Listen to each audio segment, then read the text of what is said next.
Hello and welcome to another science video by Johnny. It's been a while because I've not been feeling like making videos, but I still teaching. You can see here this is my new apartment. Just moved in yesterday and then there's still a lot to do to set things up, but still, I'm teaching now. Alright, so we are at learning activity 1.5, sustaining aquatic ecosystems. So this is basically geography, and so we have been to 1.2, 1.1, 1.3, 1.4, and now it's 1.5. We're sustaining aquatic ecosystem. Alright, so what did you read, Mr. N? This is my student. Aquatic ecosystem like terrestrial one have natural way of achieving sustainability. When this happens, they are said to be in equilibrium. If there is something that alters the balance, it can be corrected and balance restored. And then restored, yeah. Other ecosystems are found in ocean, freshwater, pond, river, and lakes. Water quality is one factor that determines the ecosystem health, just as soil quality. Good quality basically almost equal to like better health of the ecosystem, and creatures living in there would survive better.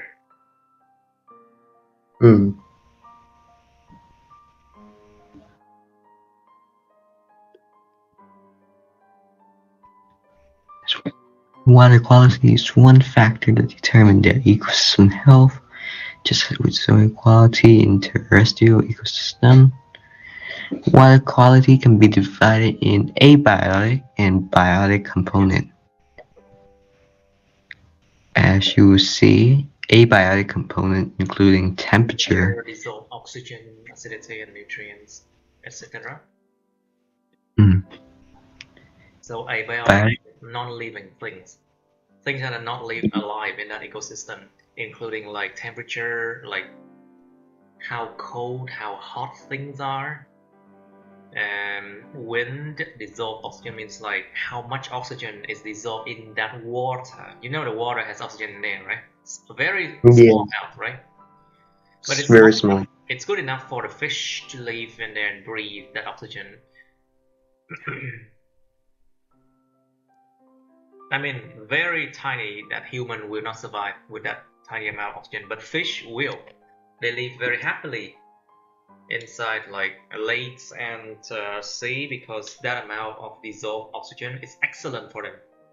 It's perfect for them, like optimal for their survival. But if we human come underground, we'll die for sure. I mean, come under the sea, we'll surely perish. Much. Now, so we have biotic things, of course, including all the creatures living in the oceans, including fish, turtles, all the kind of sharks, dolphins, and something like that, and also bacteria too. A lot of bacteria in the sea. Yep.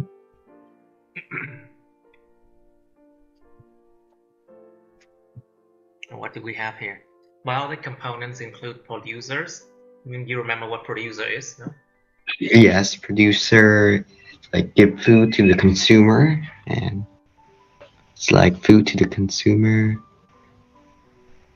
and then the consumer eat the producer, and then just pass on. There's like a whole food chain or that, and there's decomposer and habitat, which is home to consumer producers, the weeds, the all the plants that produces oxygen, produces nutrients to feed the other creatures. They're producers. How about decomposers? composers like Decomposer. Decomposer.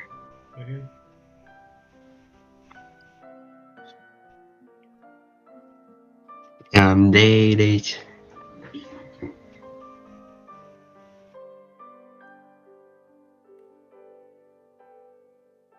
Like they like What do you eat mean? off the remaining of like Dead creatures. dead creature. So Yeah. basically, a lot of creatures they will die out. Of course, most of them will die out, and they becomes trash. Of course, they become like things that need to be decomposed. Then the bacteria, mostly bacteria, worms, some kind of worm will decompose others. Bugs, they will eat on dead corpses.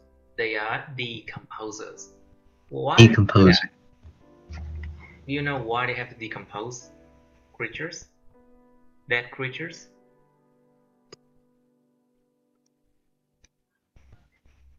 Like Why? food to them, but Okay, think about it. Dead corpses. What is the problem with dead corpses to the it environment? smell. Of It course, smell bad. It could have toxic bacteria in it. it pollutes the environment. Pollute. Let's just say that. Simple. It pollutes the environment. It causes pollution. So if Pollution. we don't have decomposers, dead corpses will pollute the environment for like at least some years after they die. A few years after they die. And that is really bad, because it harms the other creatures living in that environment, because it's pollution. Very bad pollution, actually. So with the decomposer, it eats off the corpses of dead creatures, so it prevents pollution, So now the environment is clean after something dies, and that is perfect, isn't it? We need decomposers too. Otherwise, the Yeah. environment will be extremely polluted. Just note that down, please. We need decomposers to eat off to basically decompose or consume their dead remains of creatures, so that it doesn't cause pollution and it doesn't harm the lives of creatures living in there.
And habitat.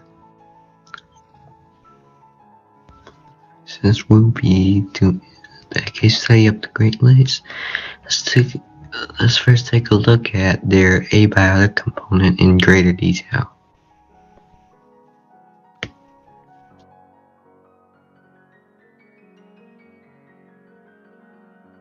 Abiotic component of aquatic ecosystem. There are 4 abiotic components that determine water quality in lakes: temperature, dissolved oxygen, acidity, nutrient. First one ways to learn more. Temperature varies in different regions of the lake. The surface is usually the warmest, and the bottom is the coldest. You don't want to you don't want to dive deeper into the lake. It's just really, really cold over there.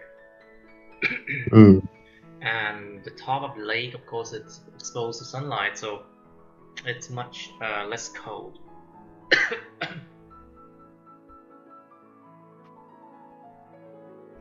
Organisms such as fish have ideal temperature range that they live within, just as you prefer to live in room temperature condition of about 20 degrees Celsius to 24 Celsius. Most freshwater fish also have a temperature preference for fish in the lake of Southern Ontario. The range is usually between 6 degrees and 15 degrees. Exactly. You know, it's Ontario, it's cold. So you cannot Very expect the river and lakes to be as, to be as warm as in tropical areas. You cannot, simply, you cannot do that. Oh, by the way, next Wednesday we still study, right? Makeup? yeah. So, makeup for so 14. No, next Wednesday it's 16.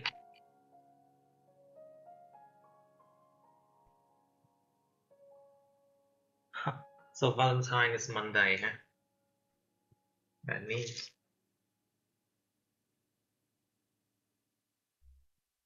there's so much traffic, jams and things. Monday is always about traffic jam and being hectic. After Sunday, Geo.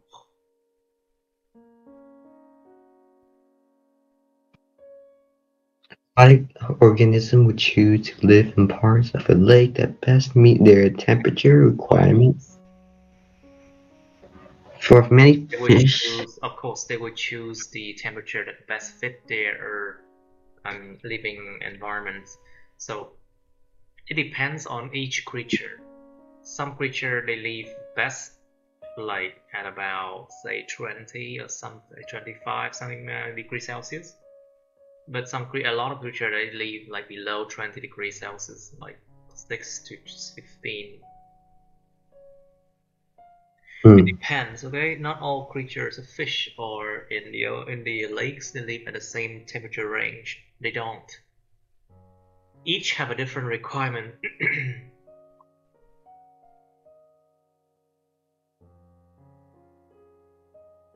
There you go. For many fish, this means living in deep, cold water of lakes. During summer, when the surface water gets too hot, that's what it means.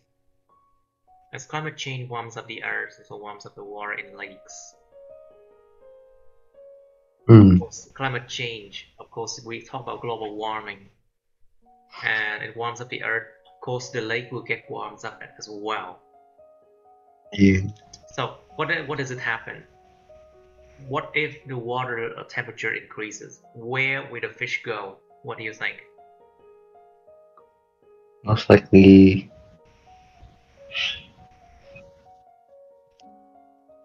I guess nowhere since like it's No, they go deeper into the deeper. water because deeper in the water, the water is colder. You see, cold water of lakes.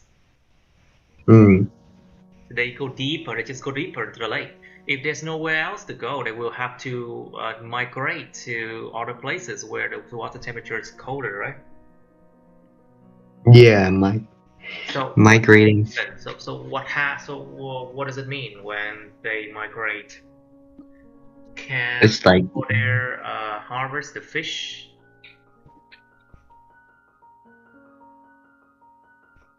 They cannot, right? no, yeah, because since the Okay. fish migrate So to a what does it different. affect? So what is so what's the implication? What's the consequence of that? What's the result of that?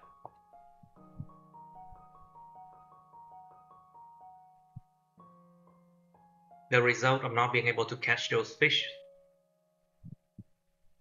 It's like fishermen when They will catch any more fish. starve, right? They will probably Yeah, have problem with the cells, and it affect their economy of nations.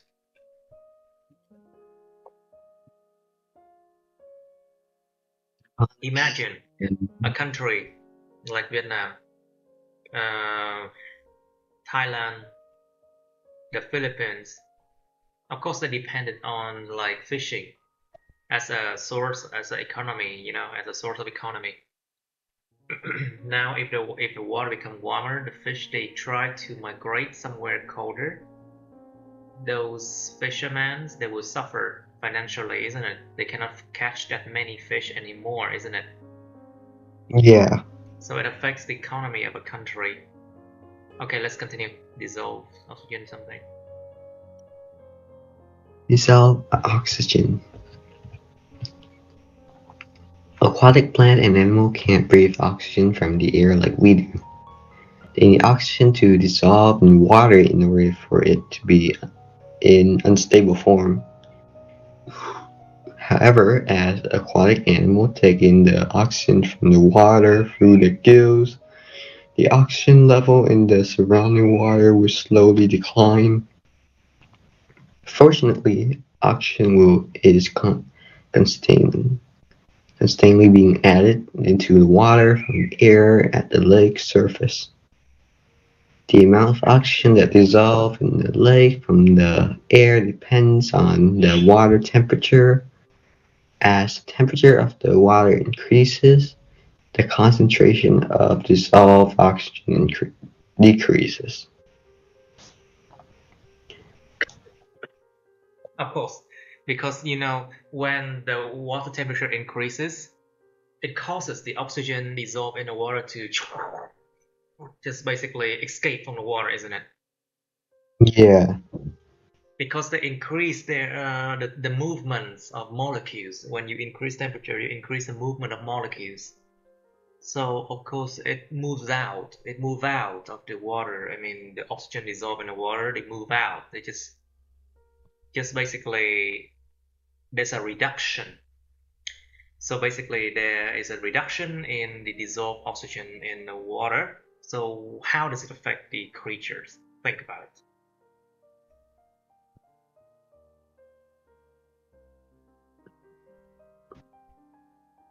How does it affect the creatures living in and breathing that oxygen in the lake, in the sea? Mm. The creature they breathe that oxygen in the lake and the sea. Now there is less and less dissolved oxygen. What would happen to them? They can't survive. It's There like you go. hard for them. That's logic. All right, just read what they want to say. What they said. You can look at the graph which displays this relationship. Dissolved oxygen level versus water temperature. Dissolved oxygen, liter of water temperature. Oxygen level in the lake may also decrease because of bacterial decay happening to the bottom. High level of decay may use up the oxygen faster than it can be added from the surface. When this happened, that part of the lake bottom become a dead zone. There's no oxygen breathing organism can live. The dead zone is undetectable to fish, so when they accidentally swim into it, they are unable to breathe and quickly die. The dead body often float to the surface or wash up on beaches. Fish killed by low level in a lake, Low levels. low levels in a lake. Well, we talk about dissolved oxygen basically, and it can also decreases because of the amount of bacteria living there. Okay, let's read why. Bacteria sometimes they consume oxygen too, and a lot of the time if they take away the oxygen from the water, it also kill off the creatures living in the lake indirectly. Yeah. Okay, now let's go to acidity and we want to. Okay, oh wait, there's something else here. Mildly acidic. Oh.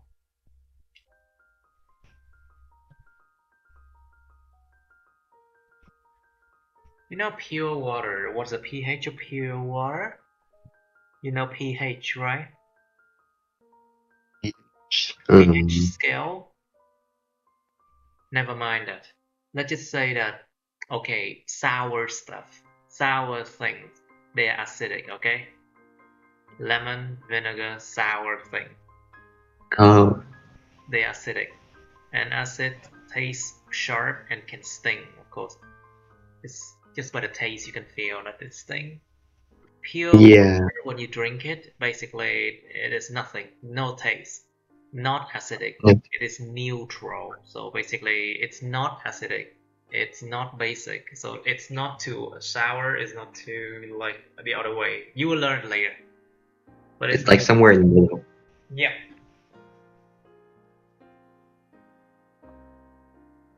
It's just neutral. Neutral. Too early to learn anything like that. You Hmm. still in grade 9, isn't it? Yeah. Okay, grade 9.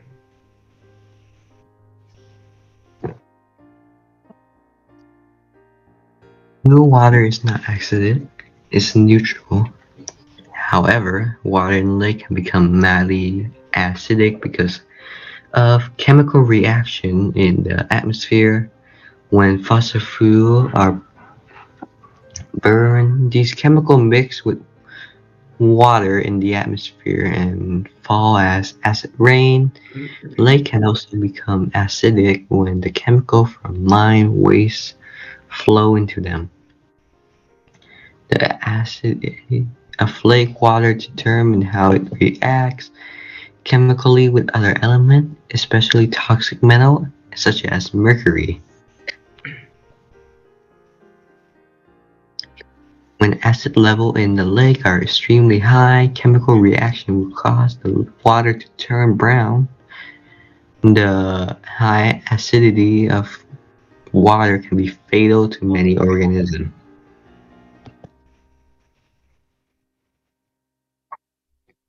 You see, when we have a mine, when we have mining activity, so people dig up metals or they just mining, you know.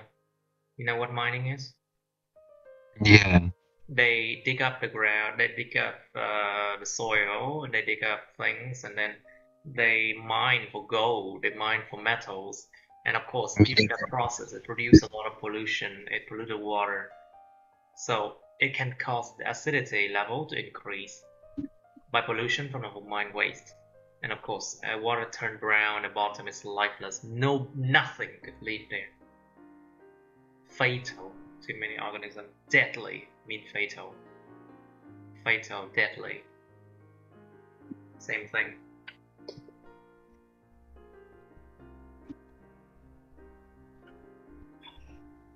Just a moment.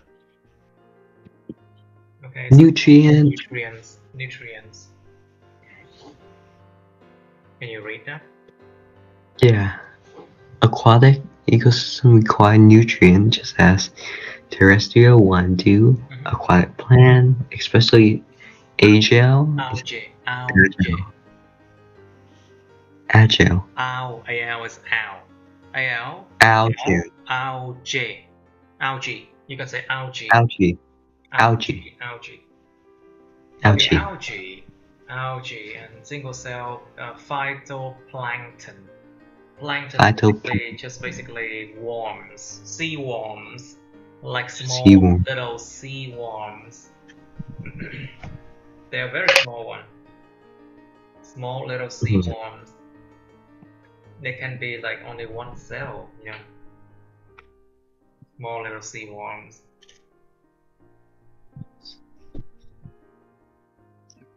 Are the basis of all food web in lake ecosystem. These plants need nutrients that have been dissolved in the water, especially nitrogen and phosphorus. Both of these are naturally present in water and their level Present. This is an adjective. present. An adjective. Present. Present. Present in water. Present in water And and naturally their present in water. naturally present. Present, not present. Present. Present is a verb of that word, but the adjective is present. This is an adjective. Present. Present. Mhm. first naturally. sentence. So these are naturally present in water. Both these are naturally present in water, and their level depends on the types of rock and soil in the area. The level of nutrient determines the number of species in a lake. If the level are too low, then the few species can't survive. The level water of becomes nutrient basically just mean that how much nutrients, how much proteins, how much fat, how much thing that can nourish creatures in there, how much food, you know. So if yeah. lakes become very dirty, if the lakes become very dirty with a lot of nutrients, it's not clear, but then a lot of creatures can survive there, you know. So in the opposite sense, in the opposite way, vice versa, if the water is too clear, you won't find any fish at all. Have you ever heard that sentence before? No. Well, okay. If the lakes are too clear, if the water is too clear, there won't be any fish at all. So you need a lake that is basically a little bit dirty, with creatures, with algae, with blue-green things, you know. Yeah. So it will help the creatures to survive better. I mean, the fish and or the sea or lake creatures survive better.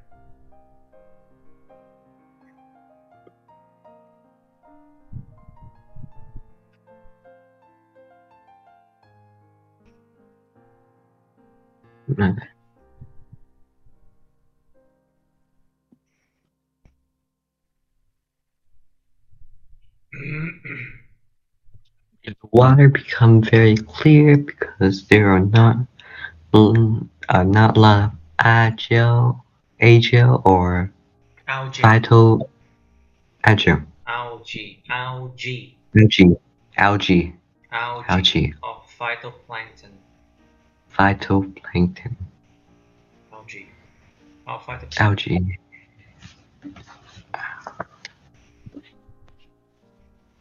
There are few, if any, fish. That's what I was talking about. Without algae, without phytoplankton, the water becomes very clear. But then, very little fish remains. I mean, very few fish remain. Sorry, because fish is countable now. Danh từ đếm được is a countable now.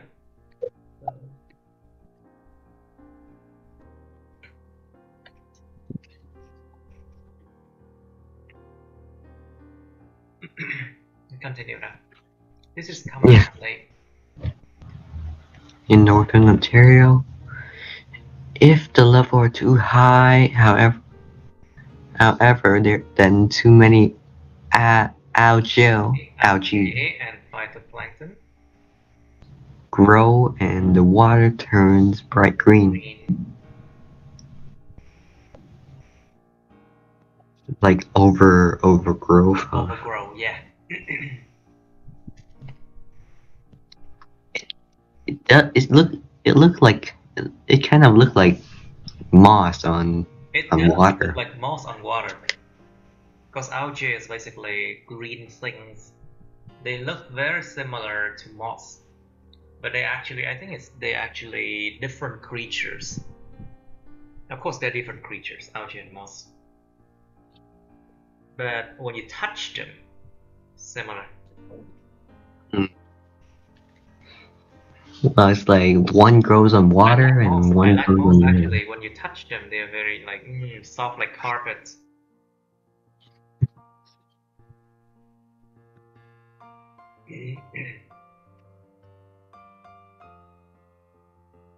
Biotic component of aquatic ecosystem. And let's take a quick look at the biotic component.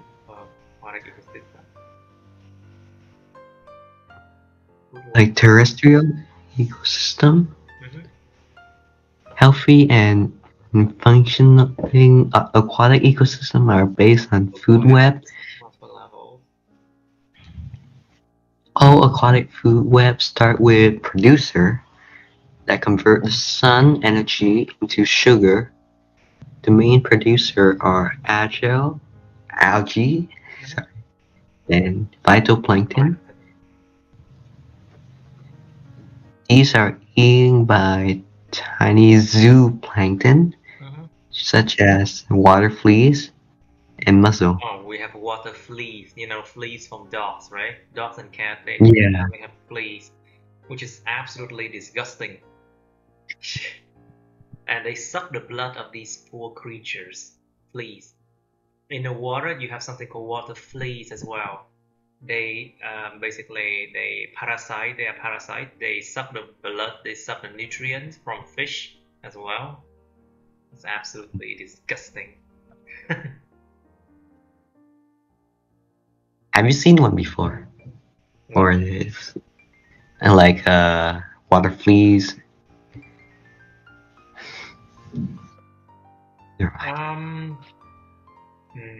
No, I haven't. But actually, I've seen on movies and on documentaries, of course, so some fish they got these fleas on them. Ugh, disgusting. You don't even want to see. And they in turn are eaten by larger fish.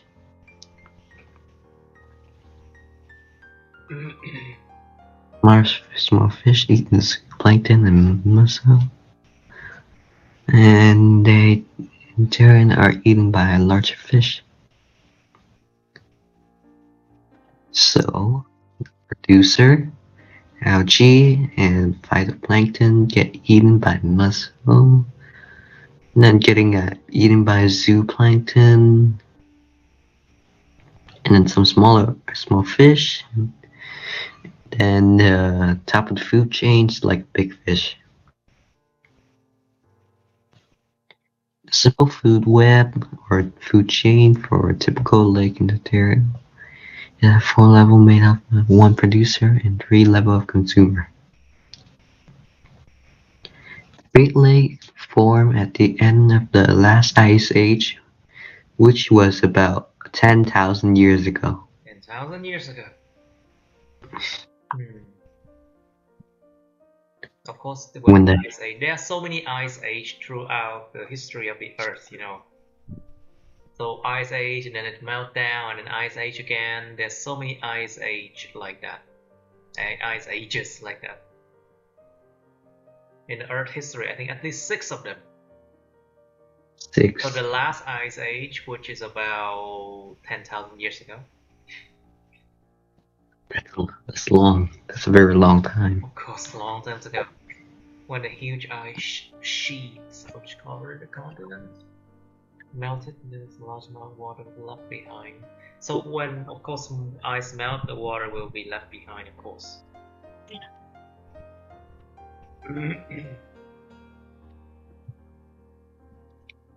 This water then fill up the basin which the glacier have carved out as they move along the land. These became what today are referred to as the Great Lakes, but prior to contact by European had their own name given them by indigenous people. The Great Lakes are made of 5 connected lakes that lies on the border between the United States and Canada. Lake Superior, Lake Michigan, Lake Inferior, Superior, there are 2 of them. Lake Huron, Lake Erie, and Lake Ontario. River drain into them over a large surrounding area that form the Great Lakes drainage basin. The lake drain into the Atlantic Ocean through the St. Lawrence River, which flow out of Lake Ontario. Pretty important. The Great Lakes make up the world's largest freshwater ecosystem They contain 21% of the world's surface freshwater. Mhm. Tens of millions of North Americans live around the lakes, and two of the largest cities in North America, Chicago and Toronto, are located along their Along shores. their shores. Shores. The Great Lakes are the main source of drinking water for millions of people who live around them. The lakes also play a huge role in the Economic economic lives of indigenous people, Canadian Americans as well. Nation people have lived around the Great Lakes since since Immemorial. immemorial.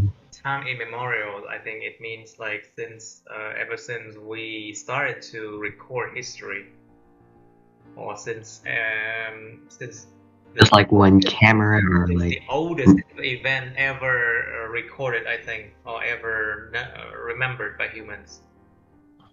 The oldest of the oldest event, well, I think. and continue to do so today.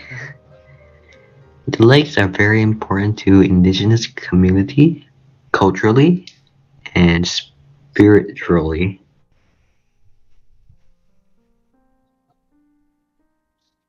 For example, before the arrival of European, Mhm. decorate painting on rocks, faces. Beside the lakes, the following example found on the shore of Lake Superior depict people in a canoe Mhm. pursuing enormous animals. Mhm.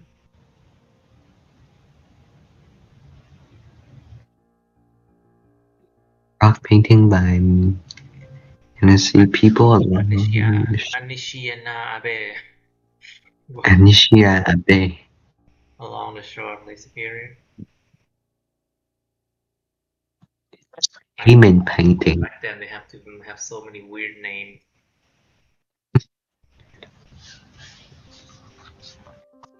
These pictures look like Cayman painting.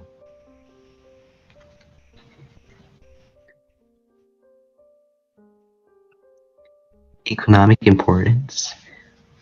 The Great Lakes form a major shipping route, allowing goods to be transported throughout northeastern North America and overseas.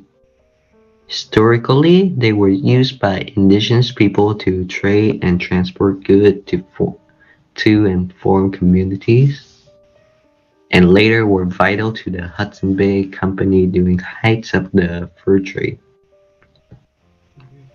Today, trips from the Atlantic Ocean can enter the Great Lakes through the The river, Lawrence River, at Montreal, at Montreal, and continue Montreal. the western edge of Lake Superior. Of course, lakes are super important. You know why important? Because Fresh without water. lakes, what would happen without lakes? Tell me. Um, People don't get fresh water, or Of course, every major city, you know why they have to be next to lakes and seas? Because of fish, because of the fish transport, because of transport. The, transport. the water, of course, the water is how we people transport from place to place easier. Because of Mm. transport, because of shipping from abroad, shipping goods and things.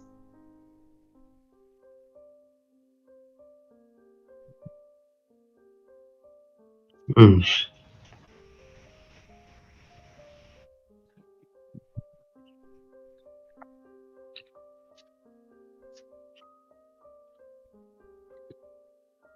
Recreational use of the Great Lakes also contribute billions of dollars to the economy.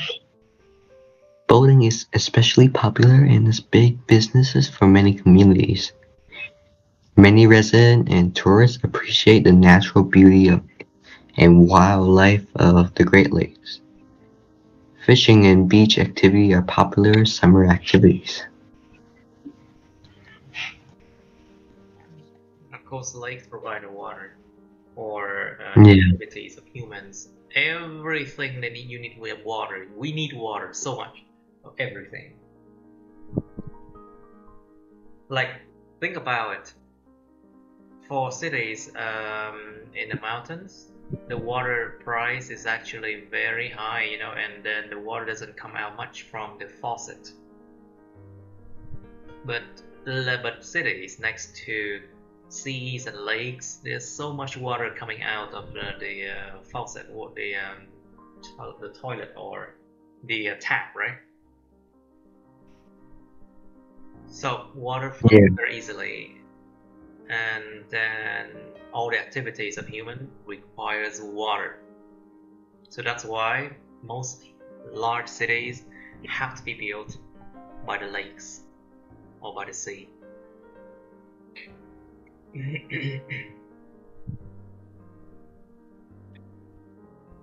Mm.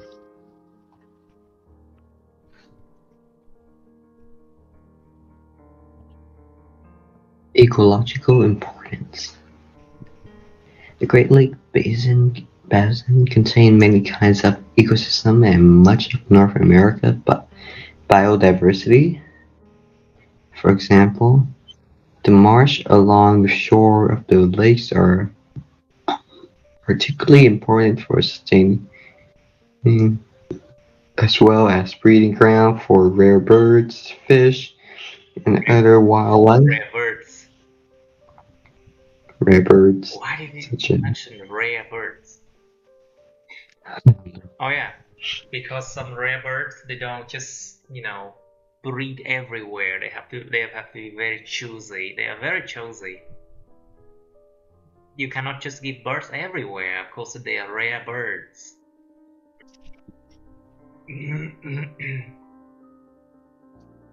Lake Erie. cultivation of wild rice in the lakes and wetland around Carrara has What? been documented. What is this? Kawatas. Kawatras. Kawatas.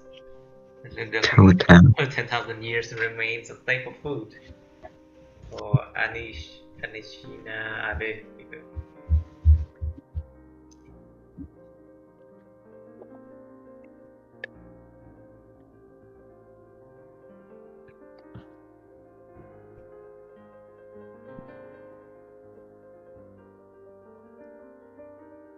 Documented for over 10,000 years and remains a staple food for the Anishinaabe people, as well as the diet and home for many fish, birds, and waterfowl, as many rice beds have been destroyed by the development of cottage country. Indigenous people have made an effort to revitalize the wild rice harvest for their community, culture, and the local wildlife. Black tern is a rare species in Canada.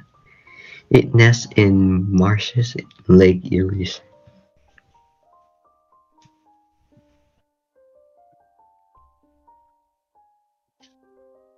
Abiotic threats to the Great Lakes.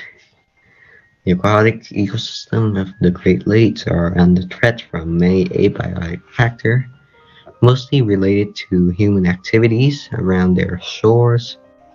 You will examine three of the biggest threats. Eutrophication. Eutrophobic. You mean good, E-U. You. The word you mean good. You. Good. Something good. Troph means to eat or to live or to survive based on something. eutrophications. There's a lake ecosystem respond to an excess of nutrients. So basically, when there's so much nutrient, so much food, so much nutrients, eutrophication, right? Respond to an excess of nutrients. So of course, when there are too much nutrients, something will grow overgrowth. Then in this case, we have phosphorus, too much nutrients, or especially phosphorus. It results in excessive growth of algae. So they just overgrow. They just grow like flies and bunnies. It's just like insane overgrowth. It's so fast. Eutrophication is the lake ecosystem response to an excess of nutrient, especially phosphorus, resulting in excessive growth of algae. This is called an algal bloom. The algae turn the water green, and their abundance can eventually cause the ecosystem to die. When the algae die, their remains sink to the bottom of the lake, where bacteria cause them to decompose. This decomposition uses a lot of dissolved oxygen, decreasing the amount of available oxygen for other organisms. Fish, shellfish cannot survive in low oxygen level, and their dead body wash up on shore. Lacks of oxygen also slow down Fish when they die, they just they float on the water surface, right? With their bellies up. With their bellies up, like that. Dead bodies wash up on shores. When there's so much algae because of overgrowth, too much nutrients, you call algae. You have algal bloom, or too much algae. The algae turn the water green, and the abundance can eventually cause the ecosystem to die, because they compete for nutrients. They compete for oxygen. Yeah. So when the algae die, of course everything dies in the end. Their remains sink to the bottom of the lake, of course. Bacteria cause them to decompose. So that thing will be decomposed by bacteria. There you go. This decomposition uses up a lot of dissolved oxygen, decreasing the amount of available oxygen for organisms. So the organism just be like, no oxygen for us. We are dying too. The dead body wash up on shores. Lack of oxygen also slow down decomposition, because decomposition, you break down things, you need oxygen as well. So it further decreases the oxygen level, leading to toxic chemical being released into the water. Its color changes, it starts to smell bad, really bad. Just like new lakes, Yeah. Disgusting. Like the lakes inside. I mean, actually it's getting better now than before. Before it was really terrible. That's why there's like these green thing on like the waters. Like, usually when we see the Earth, it's like the satellite. It's only like blue, but when you take a closer look, it's like there's. But that blue is because of the water reflection from the sky. It's not because of the algae or whatever, Yeah. So it's basically a healthier blue. But this one, overgrow, is not a healthy blue. It's the algal bloom. Algal bloom Great Lakes was the worst in decades.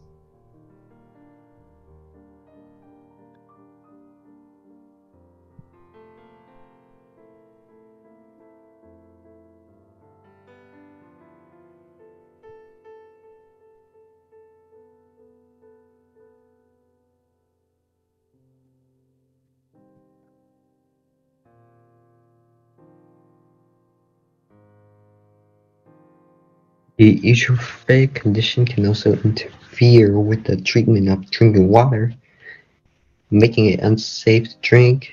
The native species can tolerate the toxic condition and so gradually disappear. This allowed new species to invade from other ecosystems, disrupting the food web even more, Mm-hmm. or food chain. Oh. This has happened to one of the Great Lakes in the 1960s. Lake Erie was declared dead Lake for Erie, like decades. very eerie. Ooh, Lake Erie was declared dead, which means nothing could live there anymore. For decades, fertilizer, runoff from farm, around straw, and poorly treated sewage raised nutrients level in the lake to record level. You know, sewage water, basically from human activity, sewage water, like from the toilet of humans. You know, feces, urine from the toilet of humans. Actually, it's a great nutrient source for a lot of creatures in the lakes too. But sometimes when it's too much of the poorly treated sewage, there's just too much nutrients, so it raised the nutrients in the lake to record level. So what does it mean? So much algae produced, few fish Yeah. survive. Now very low oxygen because so much algae they eats up, they consume so much oxygen. Mm. So everything leads to another. Remember that there's a chain of events, chains of consequence.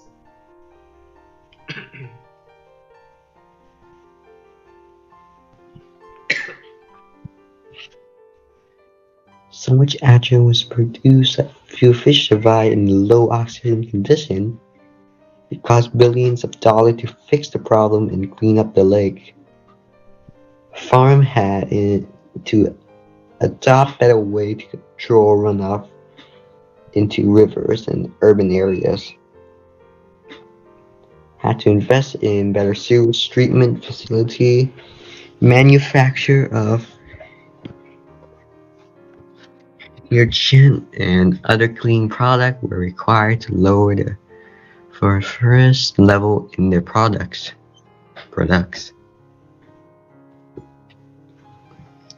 Eutrophic condition can also interfere with the treatment of drinking water, making it unsafe to drink.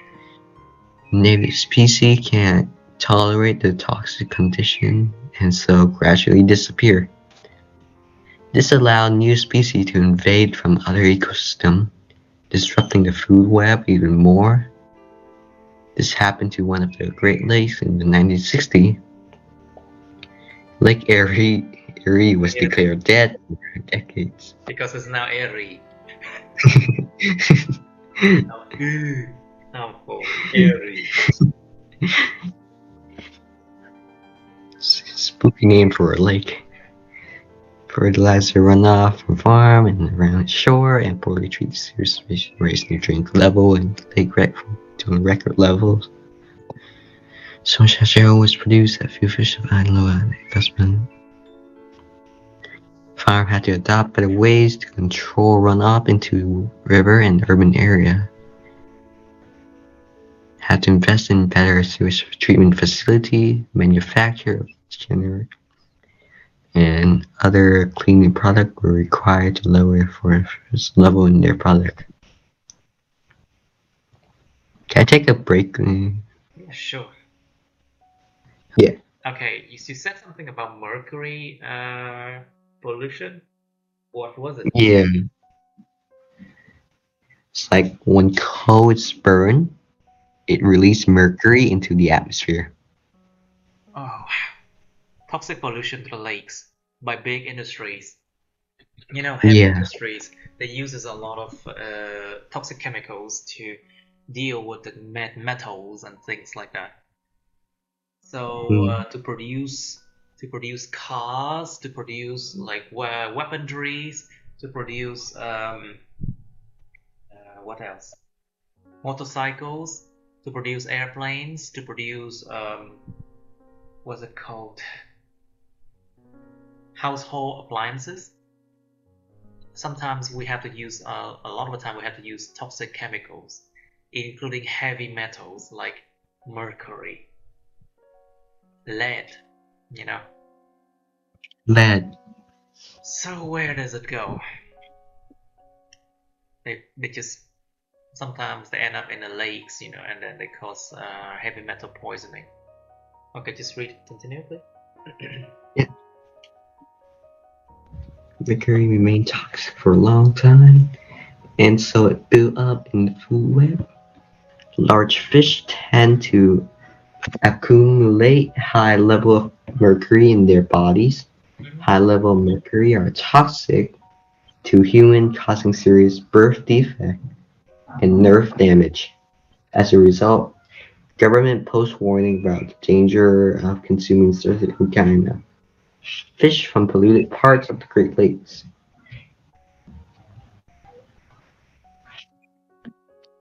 And climate change. Climate change causes a wide range of problems for the Great Lakes. As the Earth warms, the Great Lakes region is getting hotter and drier. This means that lakes level are slowly going down and water temperature are rising. Fish such as lake trout, which need cool water Near shorter near lake. the stream to lay eggs, are finding that their nesting area are either drying up or the water is too hot for their egg to survive. Lake trout is one of species threatened by climate change in the Great Lakes. Ooh.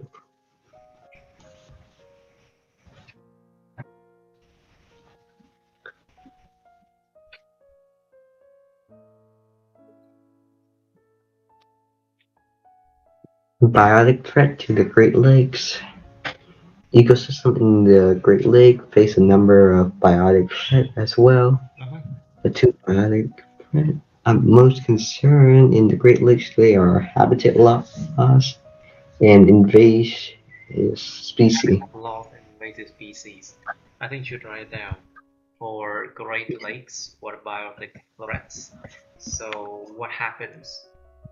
The threat to the Great Lakes are basically habitat loss, which means the creatures living in the lakes, they lost their living habitats because of many reasons, such as pollution, such as overgrowth of algae, because of too much nutrient, for example, like what you said. And Yeah. the second one is invasive species. You know what invasive species mean? Is it like what is it? Is it like species invading like some other species like territories or something? Invasive species mean basically things that is not born there. Basically, they just invade into like one ecosystem, they invade another ecosystem. You know, just like invaders, they coming in and then invade the living space of other species. That's what they call invasive species. You know. Okay, just read it. Habitat loss, and you understand more.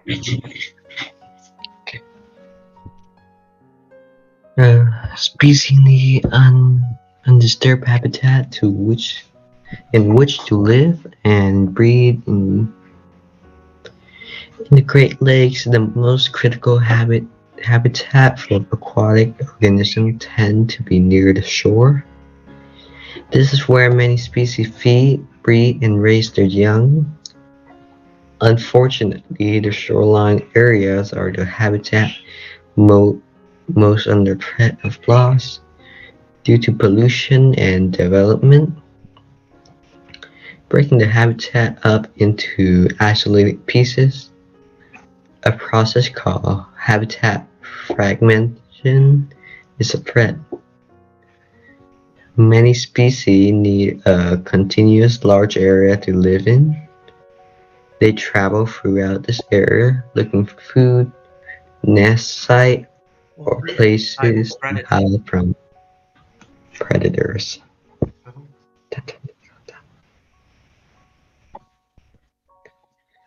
In the Great Lake, habitat fragmentation is happening along the shoreline and in the water, shipping channel, dams, urbanization, and industry Industry. all create, yeah, all create barriers to the movement of species.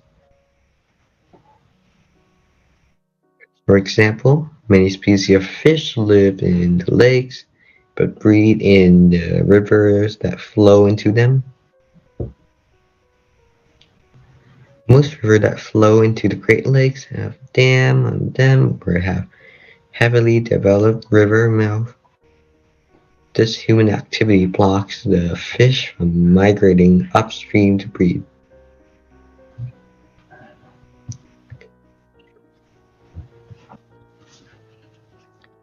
Invasive city Invasive species are species that are now introduced to an area and quickly take over the food web. They complete, The species for food and space. There you go. So you don't want yeah, unwanted invaders into your home. Most of the time, invasive species, of course, they have to be stronger than the natives, than the local species to be able to invade, right? yeah, Otherwise, they could not invade. You invade into a place, you have to defeat the locals. I mean, you have to defeat the one to defend that place. So you have to be stronger. Otherwise, you will not be able to defeat them.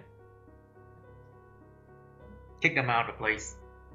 So invasive species, of course, they affect the local ones, of course. There's no doubt about it.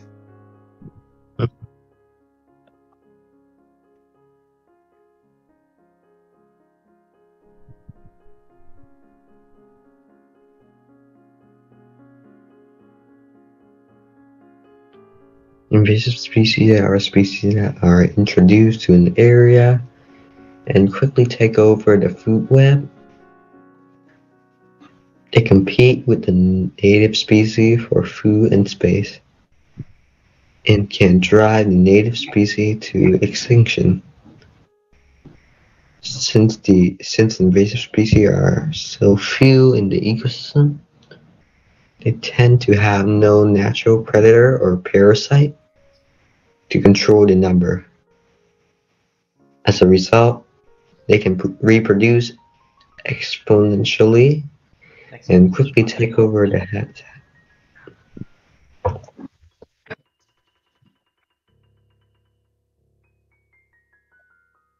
Of course, they invade and then they make babies. I mean, they reproduce exponentially and then they grow so much and then quickly take over the habitat because they are invaders, of course. They are Yeah, stronger. They are stronger, can be faster or more intelligent than local creatures, so they can quickly take over the habitats, and your ecosystem would not be the same again.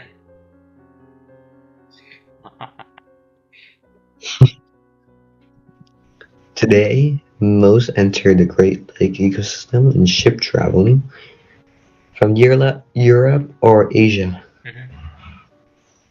The foreign ship dump wastewater, Bolas, basalt, the lakes when they arrive, yeah. The bolas water contain eggs and young. By many aquatic species native to the country the ship comes from. You know, ships sometimes the water it's enter the ship. You know, the ship is not like waterproof, of course. So mm, sometimes the water can enter the ship and then they have to pump it out, otherwise the ship will sink eventually. You know. So Yeah. ships will have to pump out at ballast water because when they travel, of course, some water will eventually get in, seep into the ship very slowly, right? So Mm. wherever they go, they have to pump out the water. But the thing is, if they have arrived, let's say to Vietnam, they might have pumped out the ballast water and the water that might come from other countries. You know that, right? Yeah. They So. might have come from another country. That water. So that water contain the eggs, may contain worms, may contain like little creatures of many aquatic species that doesn't belong to Vietnam. So they may Mm-mm. invade into the country the ship will come to. And imagine we have water fleas. Ow! Spiny water fleas. Ugh, disgusting. Also native to the water of Eastern Europe. The zebra mussel invasion are most dramatic. Zebra mussel. You know the cats are actually introduced into Southeast Asia from Europe.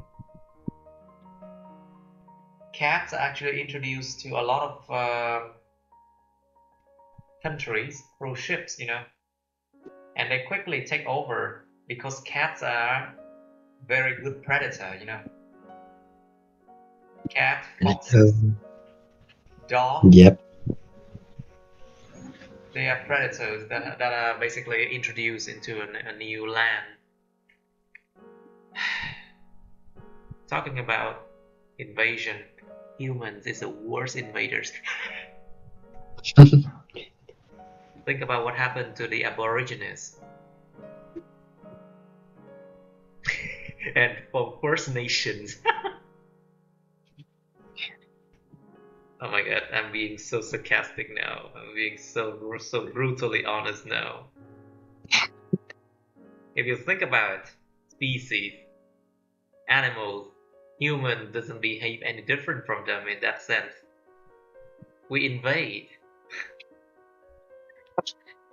Well, I know an invasion that started a whole war. Say again? Invasion can sometimes cause war to like happen, like World War II, and just like Germany just take over some of the country, and then some other country have to get involved, and Mm-hmm. just like the whole planet start fighting. The fight It's can be. insane.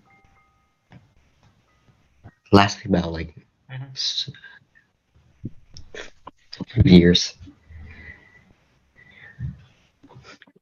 Some reason, example of invasion of species that enter the Great Lakes through basalt water, including spiny water flea, the ground goby, and zebra mussel. All are native to the water of Eastern Europe. The zebra mussel invasion is one of the dramatic.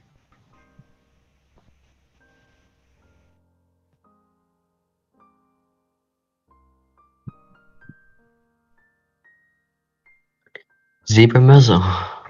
Read the following paragraph to understand how zebra mussel were introduced to the Great Lakes as well as the effect of their invasion. Zebra mussel arrived in North America around 1988. The basalt water of a European ship, like the rabbit in Australia, once released, these non-native reproduce exponentially. Within 10 years, they all were found in all of the Great Lakes and in some of the rivers. They spread to new lakes by hitching rye on boats, and boats trailer today are spreading through. Zebra mussels. It's like the clam.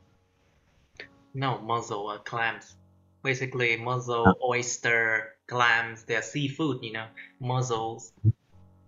But mussel are smaller than clams, I think. Wait, clam, mussel. I think oyster the biggest, okay? Mussels are the middle. I think clams are some way smaller. Superland the smallest. Oh my god, look at that. Mussels. Okay. Seafood. Non-native mussel reproduce exponentially.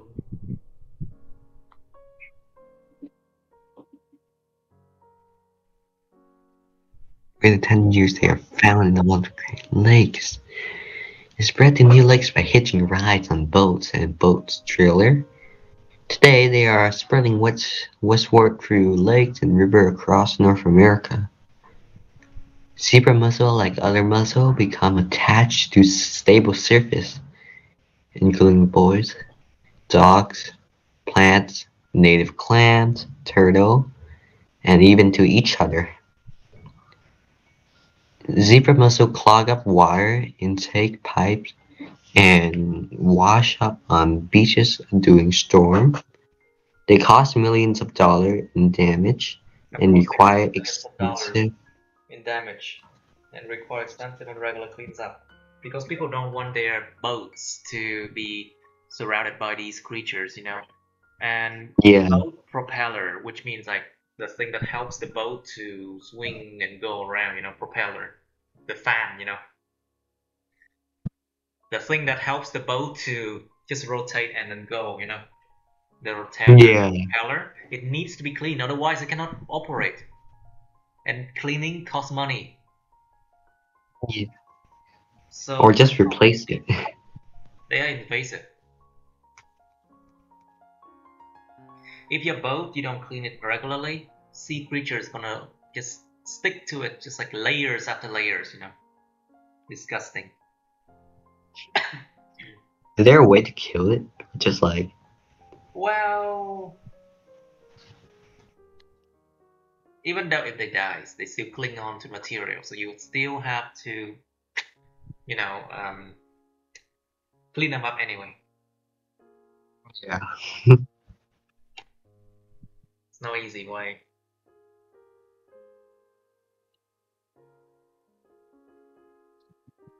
One way that invasive species can go is basically moving out, moving out, moving into a new place.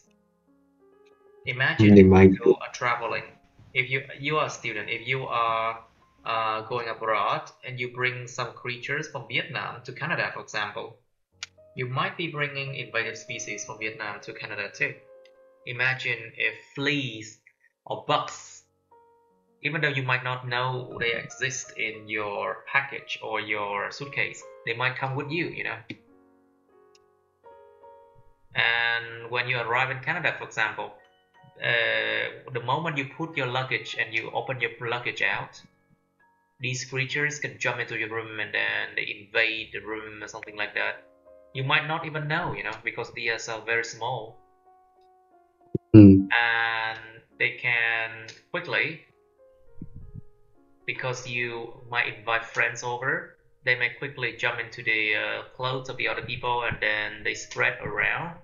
So after, let's say, 1 year, no, maybe less than 1 year, the whole region might be infested with like new creatures of bugs or something like that. I'm not making it up. Basically, these things happen, but we might not even care. well, hmm So people might be bringing things they should not bring. So there are rules to things that can be brought into another country or not. Like seeds, for example. You don't want to bring seeds, weird seeds, into the nation, and then it become invasive species later because it grows and then take over. yeah. Same thing to animals. They have to be strictly controlled. Otherwise, it damages the local creatures. The same thing happened to human too. There are rules to protect the local inhabitants, the local worker, from foreign influences,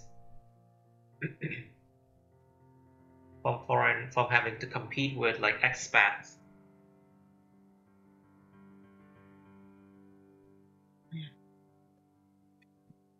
They keep complaining all the time. That is unfair.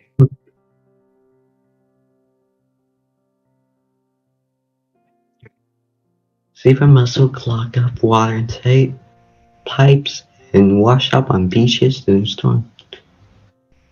Yeah, because more importantly, this invasive species has had a huge effect on the biodiversity of the Great Lakes. Zebra mussel are filter feeder, which means they suck in water and extract any food particle it contains. This filter removes food needed for young fish or plankton. The huge water number of zebra mussel are removed so that much food from the water that they assertively disrupting the aquatic food web by building colonies on top of the native clams. The zebra mussel also prevent them from feeding and reproducing, and so have caused the near extinction of 5 of the 8 clam species native to the Great Lakes. I plot with zebra mussel completely coating a piece of driftwood. I plug with a zebra muzzle. People might think that it is, oh my god, seafood, so delicious, but no, actually they are invasive species. Completely coating a piece of driftwood. Zebra mussel are filler feeders. Toxic algae.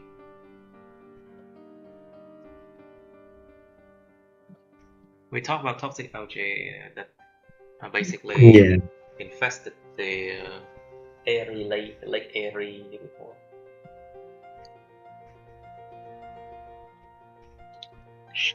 Measuring the health of the Great Lakes.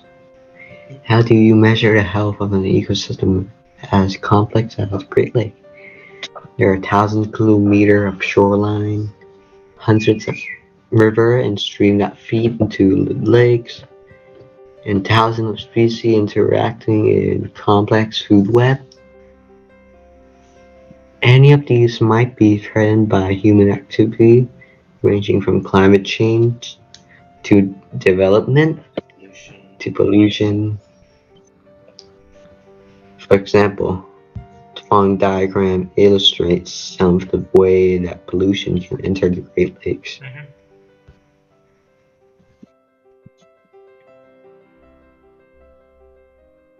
Urban runoff.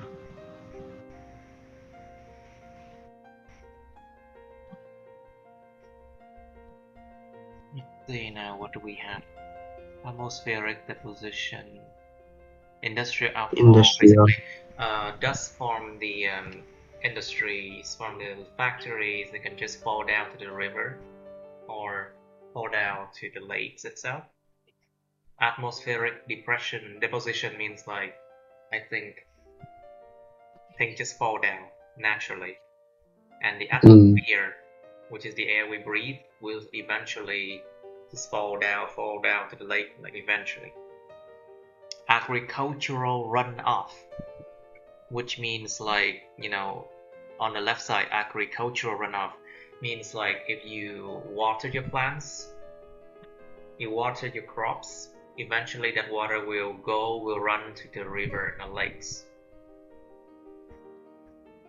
Urban runoff is the same thing.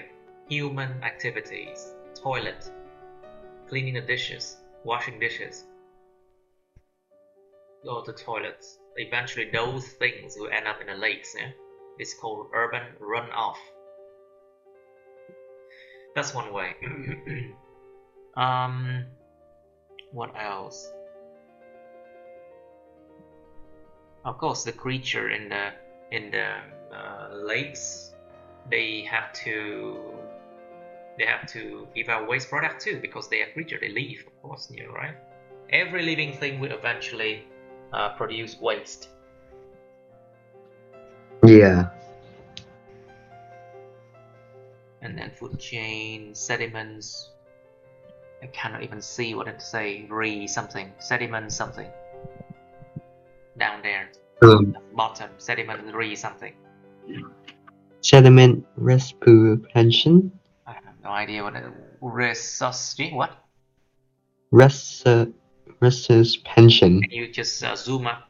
I can't see it. Just basically scroll. Use your finger, scroll up, or zoom, or something like that.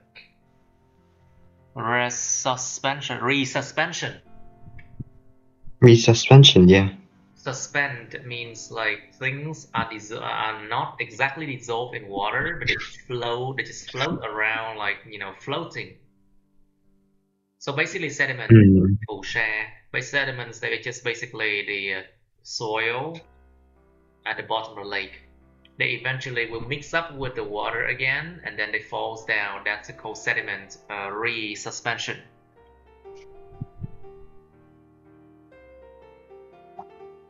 Migration of groundwater.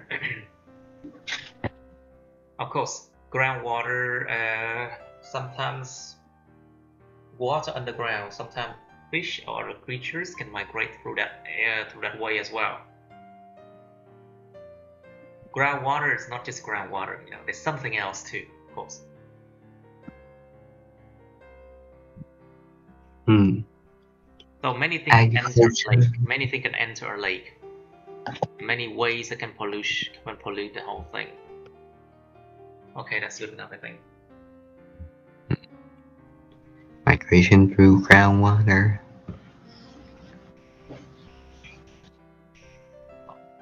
Many ways that pollution can enter the Great Lakes. I'm tired from yesterday's moving in.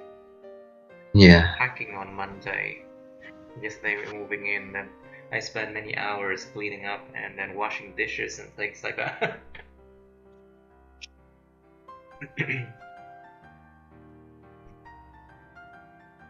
Maybe it's a good idea to hit the gym next week. There's a free gym in my apartment complex. Cool. Of course it's not free because I had to pay for it, of course. I mean, but it's inside and everyone can use it.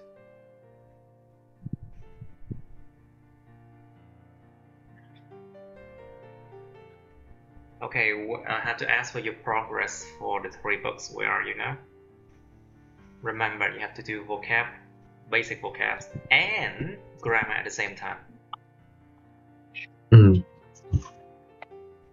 Basic program. Where are you now?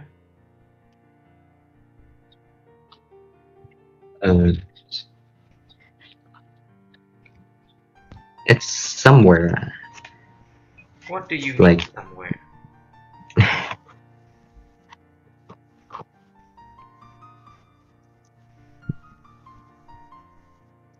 Yeah.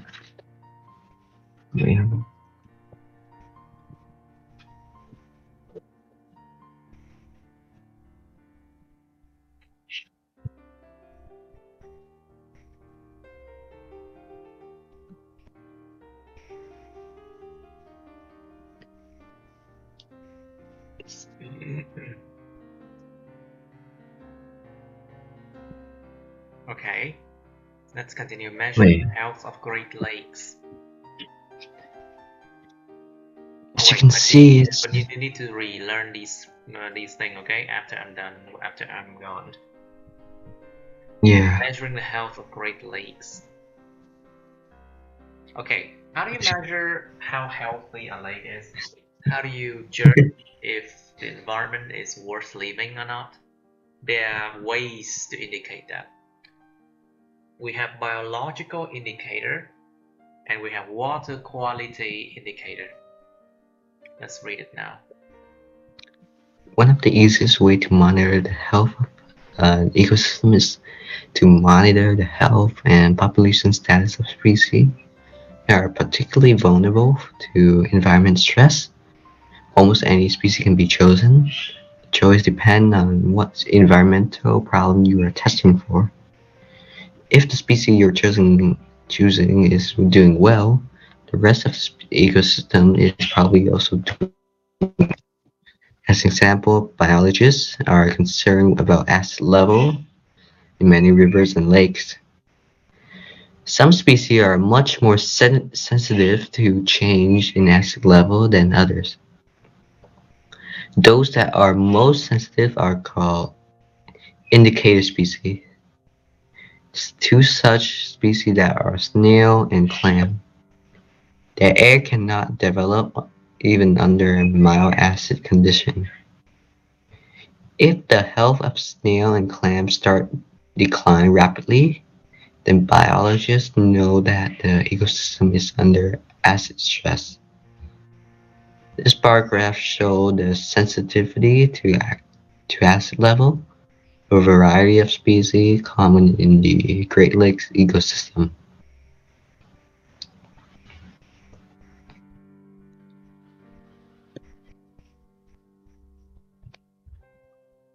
Water quality indicator. A sample of water can be tested for any number of chemicals to determine its level of pollution or nutrient. In the Great Lakes pollution, the pollutants most often used as water quality indicators summarized on the table. Oh, the worst is basically mercury. Sure. And pesticide too. Just a little bit of pesticide can kill. Of course, pesticides are used in agriculture. People use it to kill off the invaders in their fields, but eventually they will end up in the rivers. Mm. Runoff, agricultural runoff. The rain will just wipe off these pesticides, and they run into the ground, and they eventually into the river. Can't escape from it. It's difficult. Time for me to dye my hair again.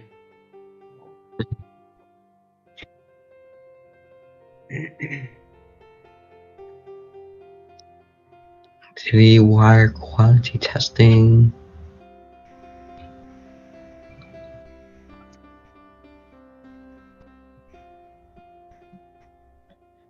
2012 Great Lakes Water Quality Treatment. These, of course, Canada, they care very well about the quality of the environment. They care so much about the quality of everything. And that includes the water quality. Yeah.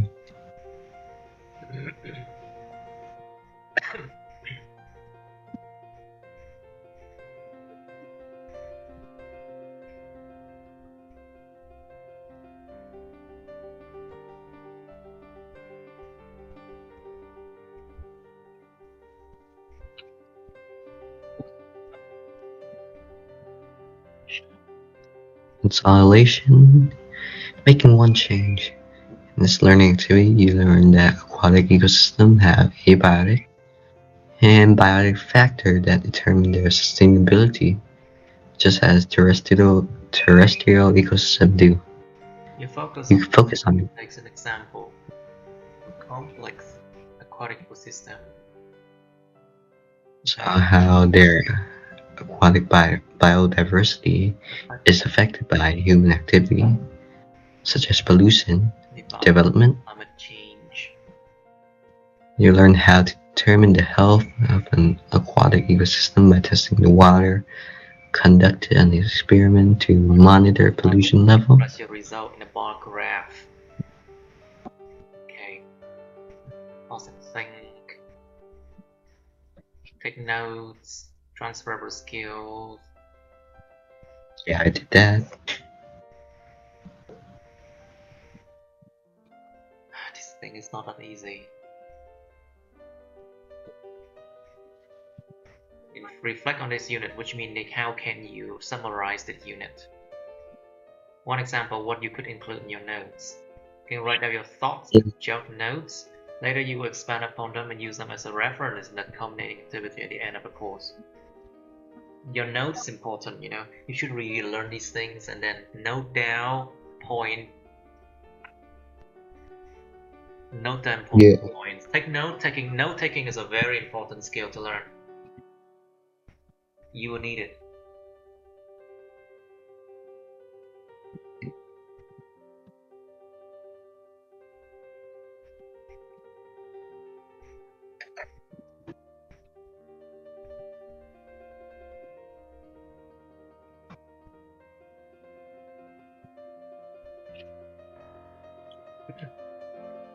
Okay, I think it's time now.